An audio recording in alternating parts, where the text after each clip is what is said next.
ओम नमस्ते जी। छठी श्रव्य कणिका सत्य की खोज, लेखक स्वामी विवेकानंद जी परिव्राजक।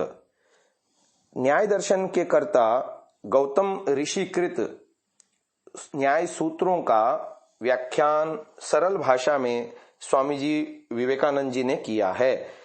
मोक्ष को प्राप्त करने के लिए तत्वज्ञान के 16 पदार्थों का विवेचन चल रहा था। अंतिम 16वां पदार्थ है निग्रह स्थान। निग्रह स्थान न्याय सूत्र 1, 2, 19 एवं 20 में आया है। निग्रह स्थान अर्थात बातचीत में एक व्यक्ति जब अपने पक्ष की सिद्धि प्रमाण, तर्क या पंचावयव आदि के माध्यम से ठीक ठीक कर देता है, तब यदि दूसरे व्यक्ति यानी प्रतिवादी को कोई उत्तर ठीक से नहीं सूझता तो ऐसी स्थिति में या तो वह चुप रहता है, कुछ भी उत्तर नहीं देता, अथवा कुछ गलत सलत उत्तर देता है। प्रस्तुत प्रसंग को बदलकर कोई अलग ही विषय आरंभ कर देता है, अथवा उस पर झूठा आरोप लगाता है या कोई बहाना बनाकर भागने का प्रयास करता है, आदि आदि। तो ऐसी स्थिति को निग्रह स्थान कहते हैं।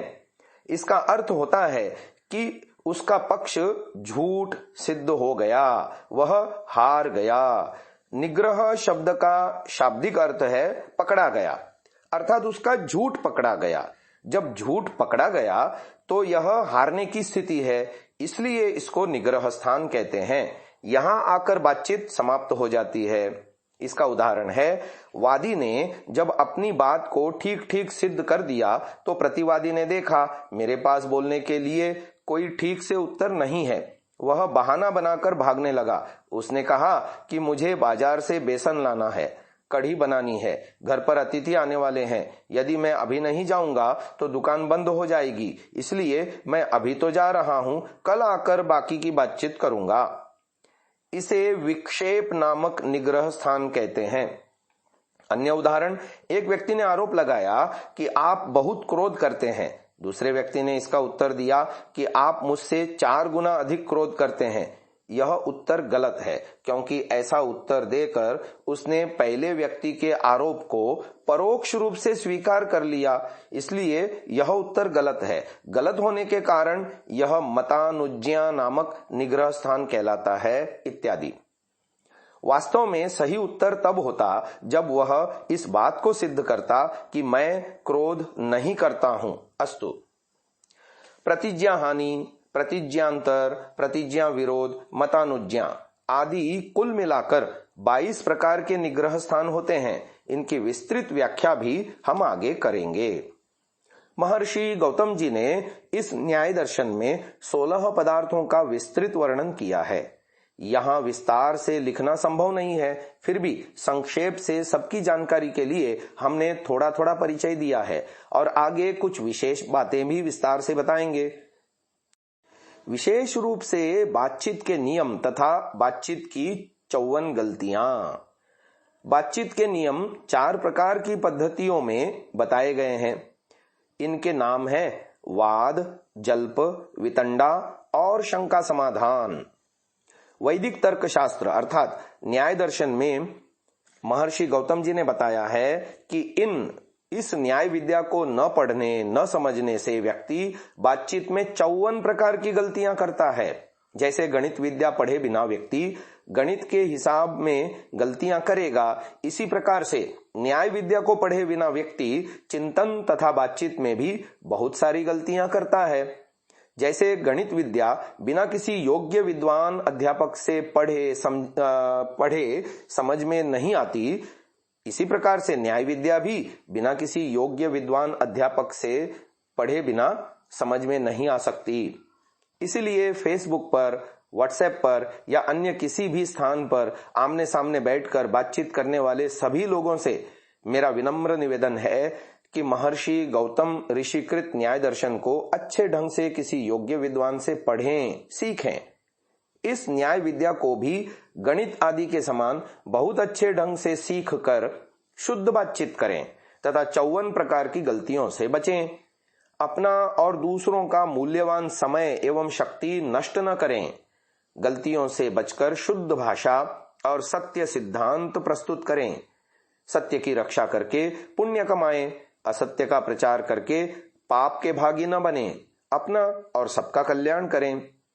जैसी बातचीत आप लोग आजकल करते हैं उसमें बहुत सारी गलतियां होने के कारण उन सब गलतियों का आपको दंड भोगना पड़ेगा। यदि बोलें तो ठीक प्रकार से बोलें, अन्यथा मौन रहकर और अधिक सीखने का प्रयत्न करें। यह व्यवहार सभी के लिए अधिक सुरक्षित है। मैं यहाँ न्याय दर्शन में बताई गई बातचीत करने की 4 विधियों का संक्षेप से उल्लेख करता हूँ। न्याय दर्शन के अध्याय 1 आहनिक 2 सूत्र संख्या प्रथम द्वितीय तृतीय में बातचीत करने की 3 विधियां बताई गई हैं, जिनके नाम हैं वाद, जल्प और वितंडा। इन तीनों विधियों को शास्त्रार्थ के नाम से भी कहा जाता है और चौथी विधि शंका समाधान के नाम से न्याय दर्शन के 4थे अध्याय में न्याय सूत्र 4.2.48 एवं 49 में बताई गई है। इन चारों विधियों में से पहली और चौथी अर्थात वाद तथा शंका समाधान, ये 2 विधियां अच्छी हैं। सज्जन अर्थात ईमानदार लोग इन दोनों विधियों से ही बातचीत करते हैं। बाकी 2 विधियां दूसरी और तीसरी अर्थात जल्प और वितंडा अच्छी नहीं है।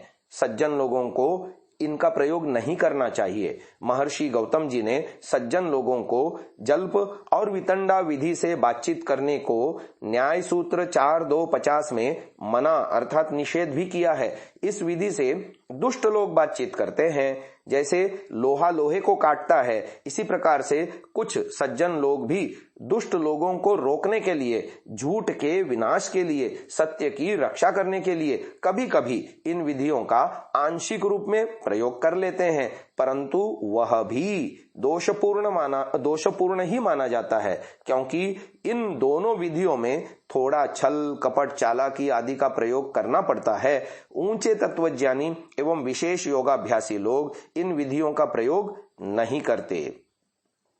पहली विधि है वाद का स्वरूप। सूत्र है प्रमाण तर्क साधनोपालंभ सिद्धांता विरुद्ध पंचावयवोपपन्न पक्ष प्रतिपक्ष परिग्रहो वाद। न्याय सूत्र 1.2.1। जब 2 व्यक्ति बातचीत करते हैं तो सबसे पहले दोनों को अपने अपने पक्ष की स्थापना करनी होती है। इसे पक्ष और प्रतिपक्ष की स्थापना करना कहते हैं। इसके बिना कोई वाद अर्थात बातचीत नहीं हो सकती। अगर कोई व्यक्ति अपने पक्ष की स्थापना किए बिना ही आपस में बातचीत करते हैं तो यह नियम के विरुद्ध है।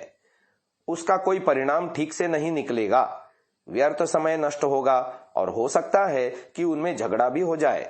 अपने अपने पक्ष की स्थापना करने के बाद फिर दोनों व्यक्ति अपने पक्ष को प्रमाण और तर्क से सिद्ध करेंगे तथा प्रमाण और तर्क से ही दूसरे व्यक्ति के पक्ष का खंडन करेंगे। वाद में अगला नियम है कि दोनों व्यक्ति अपने सिद्धांत के विरुद्ध नहीं बोलेंगे। आवश्यकता पड़ने पर पंचावयव का प्रयोग भी करेंगे। प्रतिज्ञा, हेतु, उदाहरण, उपनय और निगमन, ये 5 अवयव कहलाते हैं। यदि कोई व्यक्ति दूसरे पक्ष वाले व्यक्ति पर प्रश्न उठाएगा तो दूसरा व्यक्ति पहले उठाए गए प्रश्न का प्रमाण या तर्क से उत्तर देगा। उसके बाद अपने पक्ष में जो अगली बात कहनी होगी वह कहेगा।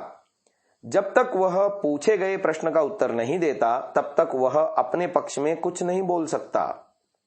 यदि पूछे गए प्रश्न का उत्तर नहीं देता और अपने पक्ष में कुछ और ही बोलता है तो इसका अर्थ होता है कि उसका पक्ष झूठा है, क्योंकि वह अपने विपक्षी के आक्षेप या प्रश्न का उत्तर नहीं दे पाया।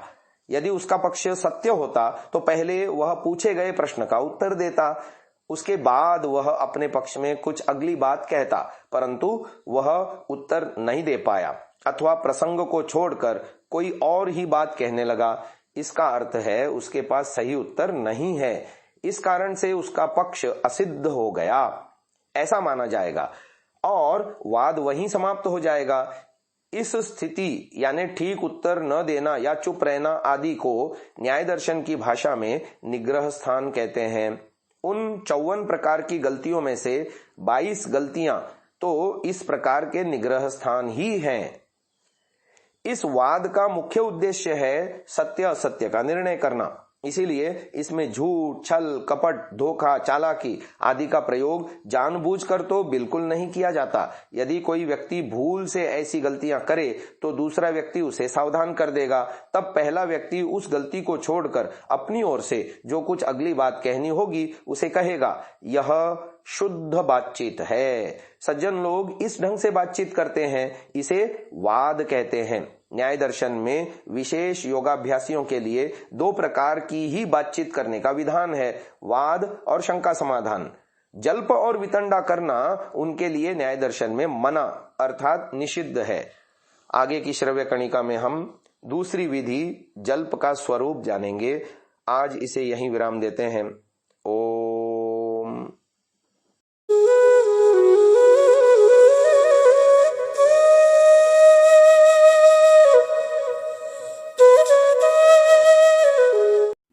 डाउनलोड सांसा ऐप, आरवीरदल ऐप, विजिट sansa.org, rvirdal.in।